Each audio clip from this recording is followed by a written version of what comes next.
সুস্মিতার মুখে শোনা যায় ওর হাত থেকে অ্যাওয়ার্ড পেয়ে ভীষণ খুশি সুস্মিতা। আপনি দেখছেন বিনি পয়সায় বিনোদন।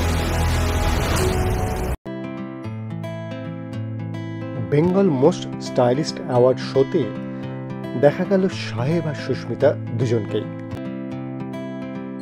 যারা এই স্টাইলিস্ট অ্যাওয়ার্ডে স্টাইলিস্ট জুটি হিসেবেও সেরা অ্যাওয়ার্ড জিতে নিয়েছে সাহেব সুস্মিতা।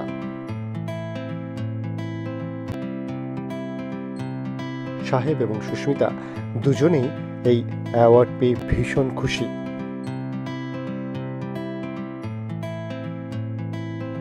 এবং সাহেবের মুখে শোনা গেল যে এই স্টাইলিস্ট ব্যাপারটাকে বা ড্রেসের ক্ষেত্রে যে নতুনত্বটা এসছে সেইভাবে ধরে চলা উচিত, তাহলে ভবিষ্যতে আরো এগিয়ে যাওয়া যায়।